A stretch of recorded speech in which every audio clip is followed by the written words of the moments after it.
anyone listening right now and they are even just thinking about making a change somewhere Yeah, in their life, yeah. what advice would you give to that individual? Is it the kind of thing that you really want to do it, or do you feel like you should do it? That would be the first thing that I Mm, would say. If it's a should do it, your intrinsic motivation is instantly on the back foot, and you'll yep. need external motivation. If, however, it's something that's like you almost can't contain yourself, then I would say don't wait too long. Get your ducks in a row, figure out how you're going to do it, and then just do it.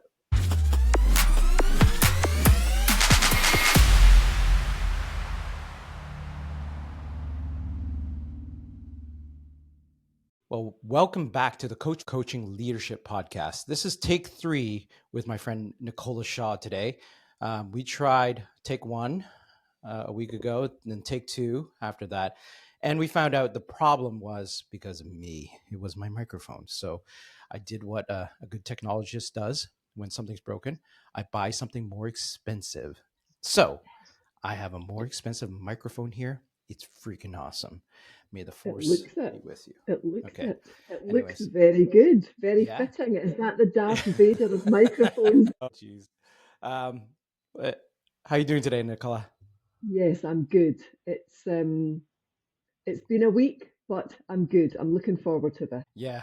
Well, why don't I get started and give you the opportunity to introduce yourself to everyone and what do Cool. you do? Okay, so I am Nicola Shaw and I am an online coach helping predominantly women over 40 transform themselves from kind of bottom of the pile of priorities to top of that list of priorities.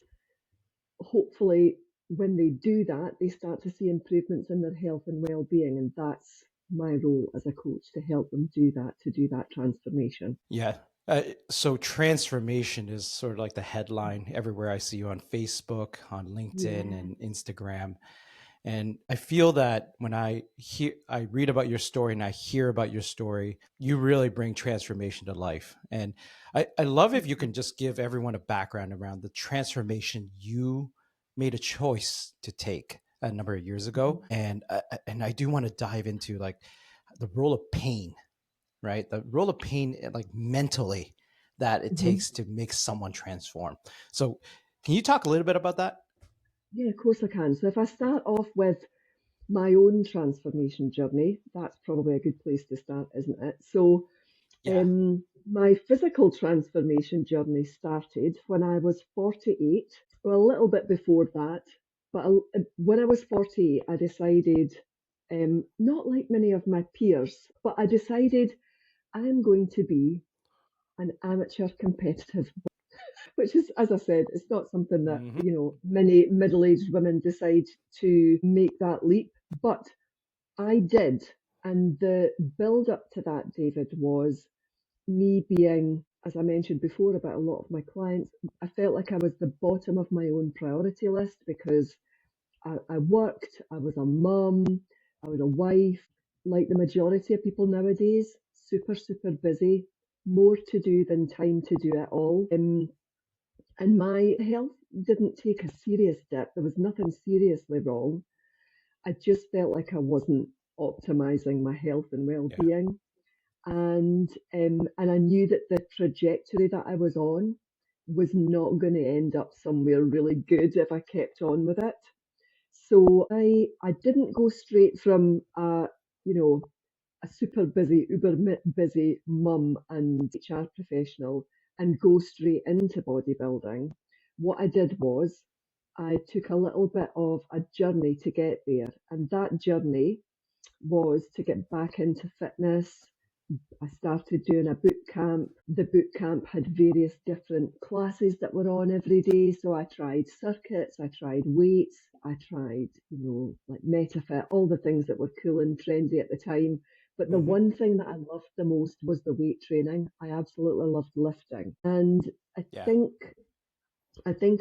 well, I know I can pinpoint the exact moment when I decided to take that from something that I loved and wanted to embrace that a little bit more seriously. And that was at a point where, as part of the boot camp program, every now and again, to keep motivation high, the guy who ran it did little motivational talks and he got guest speakers in. And the one that was a catalyst for me was he invited an amateur female bodybuilder down to give us all a chat and to talk us through her journey from, being a regular fitness body to becoming a competitive athlete. And I thought at that time, being stereotypical, I thought a female bodybuilder was someone who was like, the Hulk in a bikini. And I couldn't have been further from the truth. You know, I thought this person was going to be, massive, but 6 foot, Yeah. like, and I'm petite. I'm like about 165 centimeters, about 120 pounds. I'm Yeah. not big. So I just never ever made that mental link. But when this girl Yeah. appeared So to give Nicola, us this chat, oh can you yeah, see I on the can screen? see. I'm actually Yes, sharing. It's yes. something you shared on LinkedIn and as well as your Yes, other yes, socials. yes, Yeah. yes. So You're that was ripped. me. I would say I was, and I think at that time, David, I was 52. I was 52 in that photo on the right, and the one on the left is me now at 57. Um, but Wow. this girl, her name was Katie. I can't remember her surname, but she appeared, and she was super girly, very feminine, very petite, built like me, but she was lean, Hmm. athletic, she looked strong, she looked powerful. She just looked really freaking amazing, to be honest. And Hmm. that sowed a seed with me that made me think, do you know what? I was just thinking so one-dimensionally about female competitive bodybuilders. I didn't realize at that time, being a layperson, that there were different categories. Yes, there are the Hmm. stereotypical hench women that are, super, super muscly, but Yeah. they're the bodybuilders, as it were. There's a whole category that goes through from that to bikini athletes. And then there's figure athletes. Now, I Yeah. won't go into all the nuances there, but it's not just one size fits all. So seeing this girl in the flesh really stuck with me. And I thought, I could do that. Could I? I could Yeah. do that. So I went home that night, belly full of, I want to try and do something like this. And I said to my husband and my son, it was brilliant. I was raving about this girl. And I was still doing that about a week later.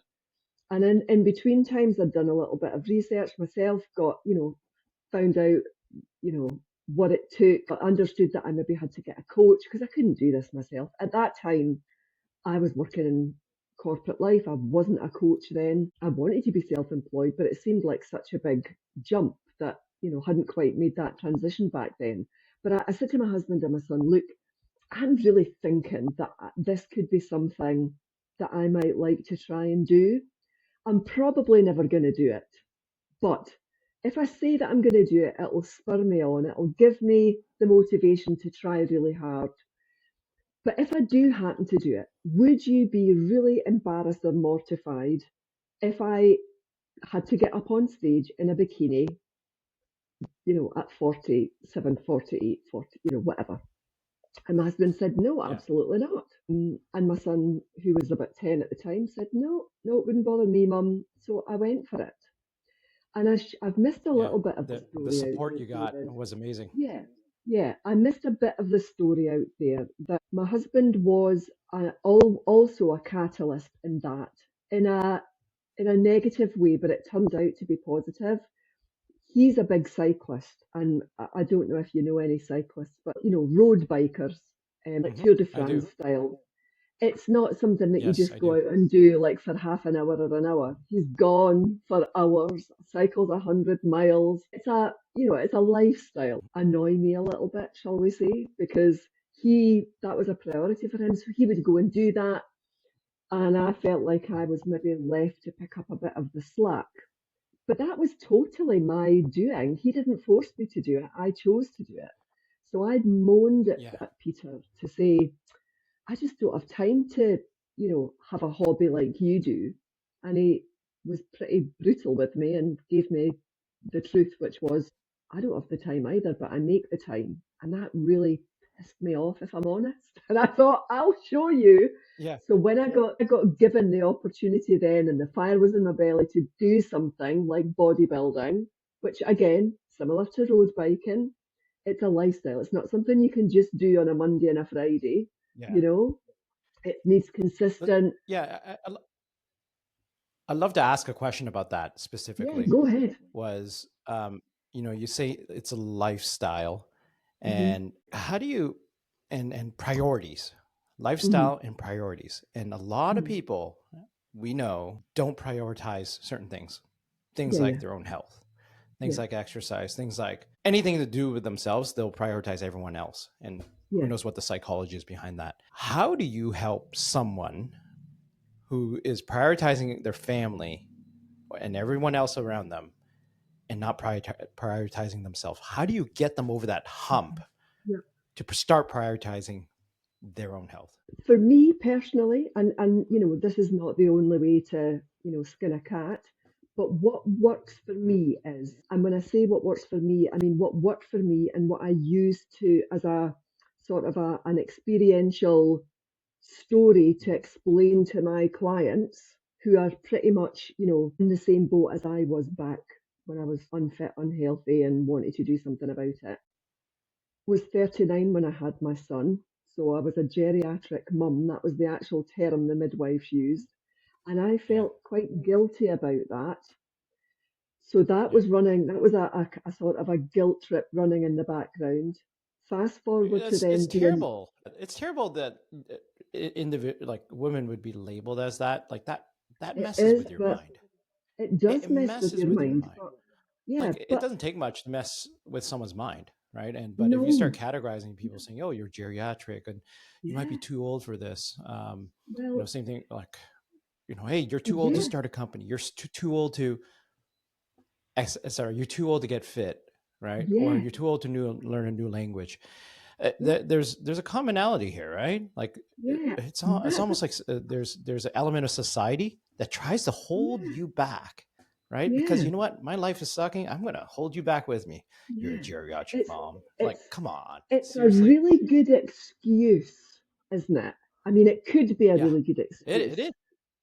But if you're like me, and I think a lot more people are like me than they think they are, I think people are sassy. Mhm, If you just know where to prod them a bit, you can mhm. strike gold.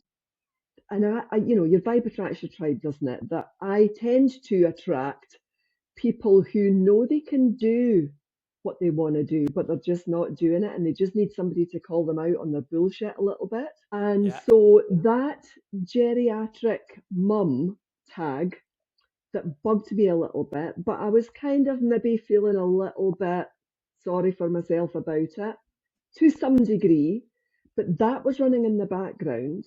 And then added to that, my then husband, and we're not divorced because of this, but my then husband saying, you need to make the time and you're not making the time. It's not, it's you that's stopping yourself here. And rightly so. Mm. It was me. It was down to me. Those two things kind of had a moment. They alchemized something in me that made me think I really do need to do something here. And that was it.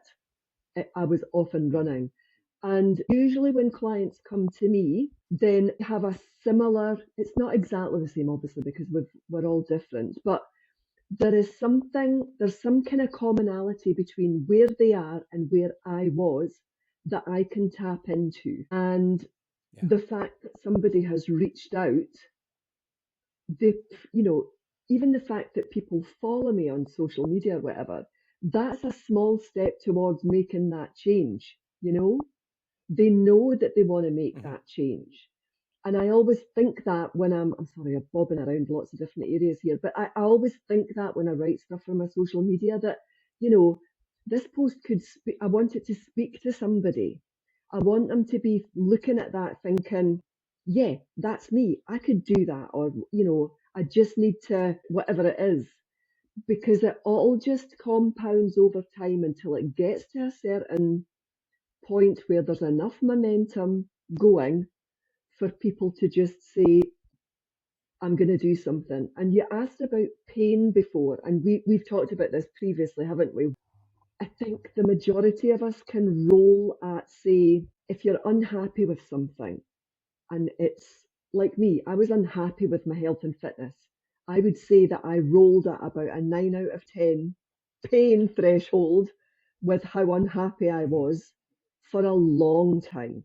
I mean, years. But it was only when I hit a 10 out of 10, it was just that one little thing, my husband saying, you need to, it's not going to just magically happen.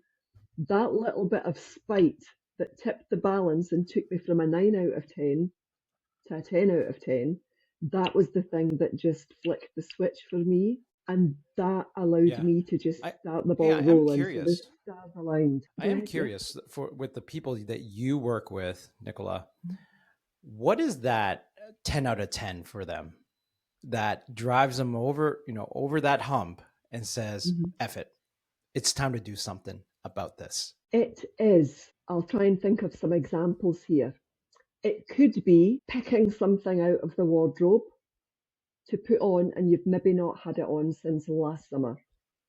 And you don't realize that Mm-hmm. there's been any change. You're still looking in the mirror and thinking, well, I'm not happy, but I'm not quite at the point where I need to do something about it. I'll just keep, you're in denial. But you pick this Mm-hmm. dress or those jeans or whatever it is out of the closet. It's been a while. You put it on, and all of a sudden you're faced with that. Oh my God, I can't get the zipper up, Yeah. or it won't fit, or I can't Yeah. bend over, or whatever it is. It could be that. It That could happened be to a that, lot of people. yeah. I mean, and it Yeah. happens right in front of our eyes. We see each other, we see ourselves in the mirror every day, but you don't realize those tiny incremental changes that add up to a big change over time. Or it could be that Yeah.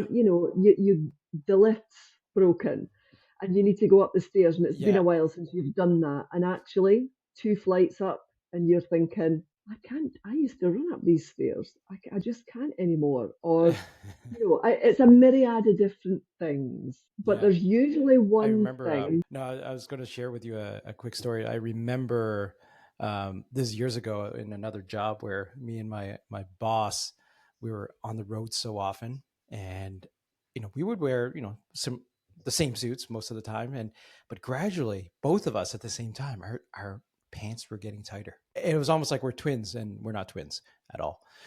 And I remember at one point he turns to me as we're going to a client, and he's like, Dave, my pants are getting tight. And I'm like, dude, me too. And then the next day he would say the same thing. Next week he would say the same thing. I stopped complaining. I started doing something about it. It was how I Yeah, was eating and sleeping. Then yeah, he's like, he's still complaining. The next a few weeks later, and I yeah, go, yeah, hey boss, don't take this the wrong way. Stop complaining and do something about it. yeah, yeah, Right. And he started, yeah, getting back into his running, stop the yeah, alcohol intake, all that stuff. And yeah, like we're pretty fit, right? But my yeah, God, like suit pants, that can tighten yeah, pretty darn fast if yeah, you're not yeah. careful. And I think that's the thing, isn't it? That I mean, when I take a new client on, obviously it's not a Yeah. cookie cutter plan that I give them. So I need to understand where they're at, what they do, so that we can, how I would describe it is, we want to cherry pick the things that they do well to take those things forward. And then we want to highlight the things that are, you know, taking them on the wrong track, and we want to minimize Mhm. that stuff so that there's not this being pulled in two directions. We want to try and get the momentum going in the right direction rather than having to sort of like a little bit is right and a little bit is wrong, and a little bit is right and a little bit. We want to try and, generally speaking, head the whole convoy in the right direction. It's about figuring out how do we do that for each individual person, but not in a way so that it's like, well, we'll just scrap every little thing that you do and start again, because that's too much pain. Talking about pain again. We want to try Yeah. and It's too change much change at things once. by a margin that is comfortable, a comfortable stretch, I would say. And I don't know if there's science to back this up, but this is my experience, my lived experience and my experience as a coach. You want things to be a comfortable stretch so that you do have to think about it initially and do it consciously. And over time, that becomes a habit that's reinforced and becomes then automatic. But you've got the satisfaction of having done something that was a bit of a stretch. Because if it's too easy, it gets a bit dull. Yeah. And it's I have a you want to question. try and get as much out of that as possible. Yeah, fire away. Yeah. How do you help? And I'm always curious about this. Like, I'll start with myself. Like, I'm, I think I'm intrinsically motivated to Mm-hmm. do things and disciplined to do things. I Mm-hmm. don't need an accountability partner or whatever you call it. Mm-hmm. I don't need someone nagging me to do something. If I Mm-hmm. decide to do something, I'm just going to do it. In fact, Mm-hmm. I mean, that's me. I respect that there's other individuals who say, "Hey, I Mm-hmm. need someone to nag me Yeah. and prod me every day, and send me messages." And I have opinions about that, pretty strong Yep. opinions. But I also respect, like, maybe that is what some individuals need in order to get Yeah. started. But I wonder how sustainable that is. And Mm. I guess that's my question to you. Like, what's your experience with that? Like, individuals who are intrinsically motivated versus individuals who just, I need someone to help me. I need someone to prod me. Yeah. Is one more successful than the other? Or, like, what's your experience in that area? Well, again, my experience from my own experience is I'm a bit of both. It depends what Mm-hmm. subject we're talking about, because if I have to do something that I love doing, like the bodybuilding, that, when I had a big goal, Mm-hmm. I didn't really need much, if any, motivation for that because I picked something that I wanted Yep. to do and it ticked all of the boxes for me. And I knew it was a big, big, big, big goal, but I knew that I could chip away on a daily basis over a long period of time and get there. And that was part of it for me, was that it wasn't just going to be a quick, I've done it. It was hard. I wanted to do something hard. And I was Mm. really intrinsically motivated to do that. But if you ask me to do something that I don't enjoy, then I maybe do need to be nagged and whatever. And I think that understanding, if we talk about my clients know what they need to do to transform their body, their health, their life, but invariably they're not doing it. So they do, when they come to me, need a bit of external motivation until they get to the Okay. point where their intrinsic motivation kicks. And it's a confidence thing, I think, some of the time, because in the realms of, say, if we wanted to pick weight loss or fat loss specifically as the part of the transformation journey, and that is a big part of a lot of the transformations that I do. The majority of women who work with me have tried this on their own. They've applied all the knowledge that they've got and they've got themselves so far. But when they've hit a challenge or a bump in the road and they don't understand, say, necessarily why, when they step on the scales, this is a really common one, they step on the scales and they've been really good for a week, but their weight's gone up and they don't understand how that can happen. Mm. That's when that's like a sucker punch to the gut or the face or whatever. It's like, oh, well, what is the point? Like their motivation just plummets because they don't maybe Mm. understand that in actual fact, you can lose fat and step on the scales and weigh heavier, because it sounds like that's never going to happen, but it can happen, because if you're knowledgeable enough, and they usually are ones that worked with me for a while, they understand that you can technically lose fat, but maybe if you've been stressed or you've not slept well or whatever it is, any other environmental factors could mean that you weigh heavier because you're holding on to fluid. So you could have Water. dropped a pound of Yeah. fat. Yeah, you've dropped a pound of fat this week. Yay! But you've actually added on a couple of pounds of water because you've been sleeping 3 hours a night for the last 2 nights. But you've actually Yeah. technically dropped a pound of fat, but you've gained a pound, a Yeah. net Yeah. pound. And so that, Yeah. not understanding that, so there's an element of you have to have an understanding of what you're doing to be able to keep that intrinsic motivation going. So clients at the end of their journey with me, for example, would be able to step on the scales when they're flying solo and they're maintaining their weight, and they just do a little check-in every now and again. They step on the scales and they think, right, okay, is that where I thought, what I expected? If it is, great. If it's not, why could that be? And they're able to understand that, I will actually, do you know what? I went out last night. I ate later than normal. I had some booze. I had salty food. Of course, Hmm. I'm going to be a pound or two heavier than I expected this morning. It's not the end of the world. 2 days from now, I'll be back to my usual weight. And that intrinsic motivation actually made up of a lot of different things, including knowledge, experience, the fact that confidence, you've tried things that's worked, you've done something difficult, and you know how to manage it, etc., etc., etc.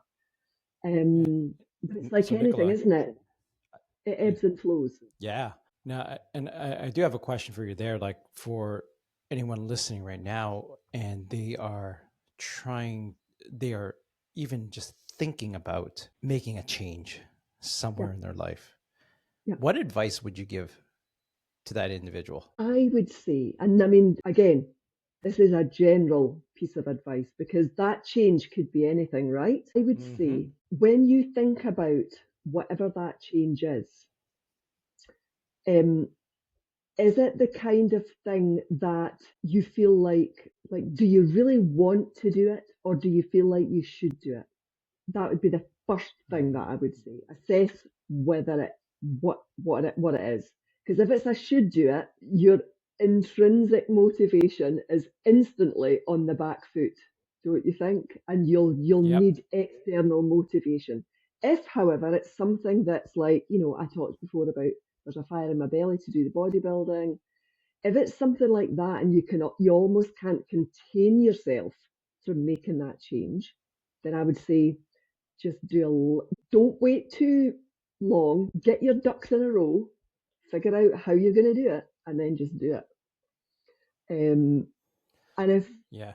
and that's really it's maybe oversimplified because again, it would depend on what change you wanted And to make. yeah, there's something I learned that learning coaching is listening for key words when someone's talking, Yeah. and there's the word should, and Mm, I think there's a lot of studies done around it, but the word should implies a lack of commitment. There's a yeah. knowledge Yeah. that it's to be done, but there's a lack of commitment. So you'll hear someone say, "Oh, I should do this. I should be doing it. I should be shoveling the snow. I should be raking, raking the leaves. I should be Yeah. should."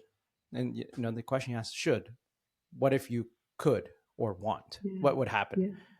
Yeah. And what It's would like it take try, for you isn't to it? want it? Hmm. Yeah. Oh, I'll try. That reminds me, Yeah. like, That's on the theme mine. of Star Yeah. Wars, there, just do. There is no try. So, Yeah. Yeah. Yeah. yeah. And I think Um, I have we a use it. Yeah, go on. no. Go. Continue. Oh, no, no, no, carry on. It was just a total rabbit hole, so we'll not, no. It's okay. It's okay. We go into rabbit holes here. I am curious, like with everything you've learned to your life to date, if you had to go back in time to talk to an earlier version of Nicola, and you had to give her Oh, that'd be advice cool. on the Mhm. good and the bad, what are some things you would tell her? Oh, this I find quite easy, David, because, well, first things first, the thing that I would like most in the world is a time machine. So if anybody out there has any idea how I can get my hands on one, please let me know because I'd love that.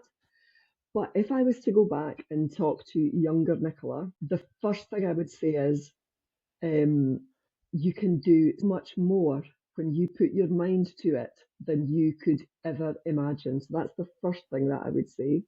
The second thing I would say is never, ever, ever, ever worry about cocking things up. Ever. Don't worry Mm. about it, because every cock up you've made has helped you in one way, shape, or form.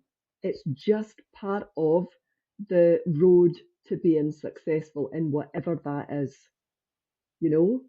So if I think back to younger me, I would worry about, well, I can't, what if I make a mistake, or what if I don't do it right, or what if, blah, blah, blah. Just, as your t shirt, just do it.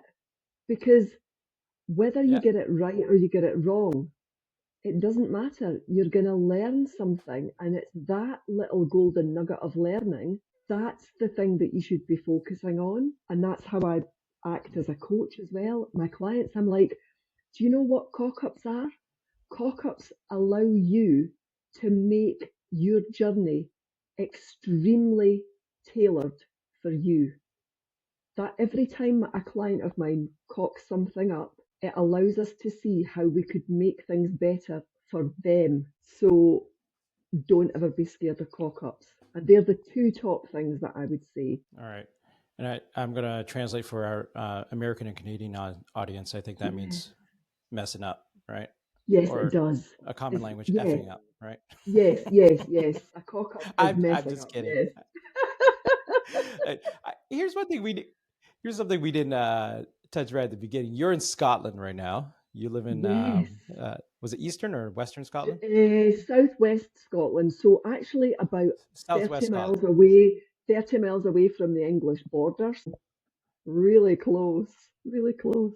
Yeah, close enough there. Yeah, and I'm in Hmm. Canada, but I also work with Yeah. a lot of Americans as well.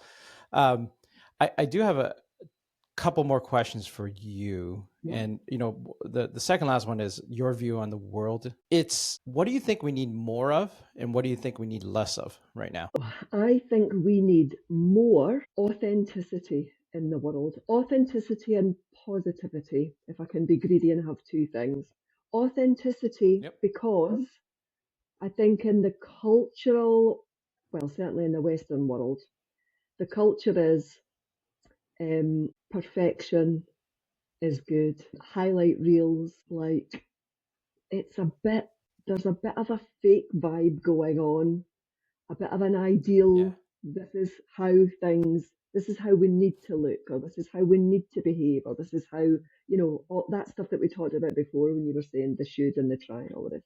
And I think Hmm. that, authenticity, we're all different and we should embrace that. And I know I sound like I've just won Miss World and I'm giving a bit of a chat, that kind of a chat. But really, what our unique, authentic selves, there's a lot of gifts there, you know.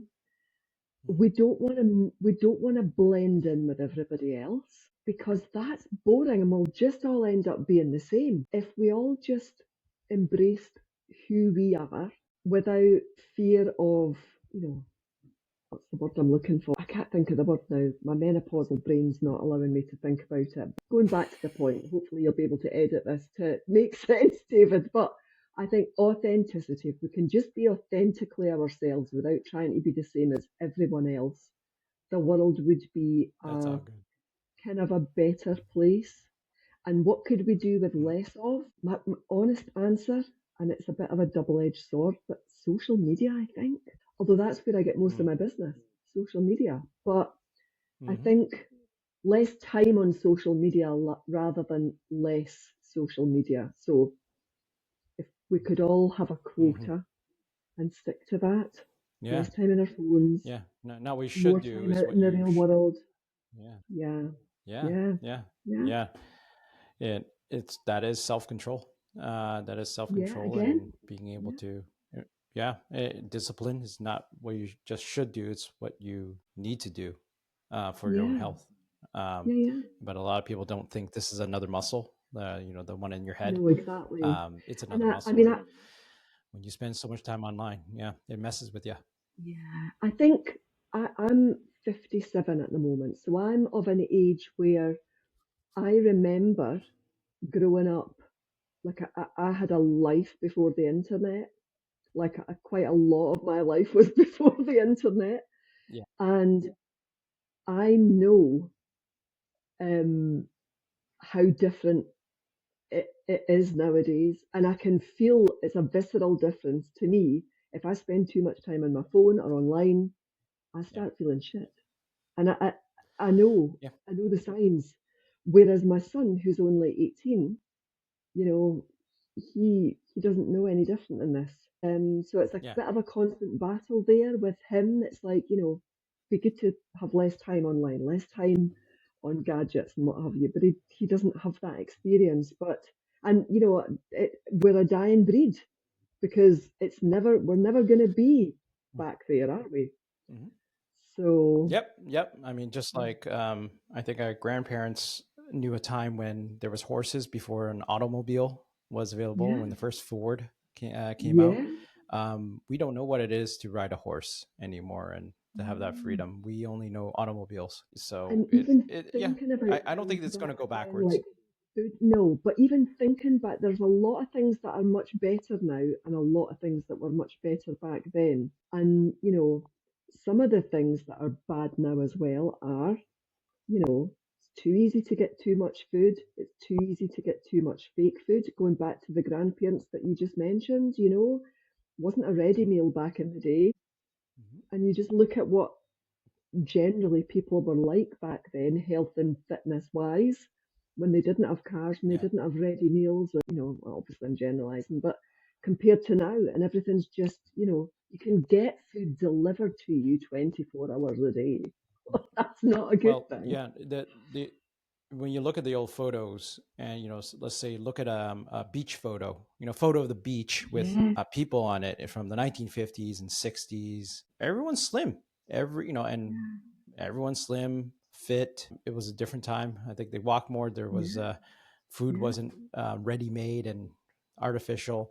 And I bet you if you go to an average beach now with people with their shirts off, or even with their shirts on, it could be, yeah.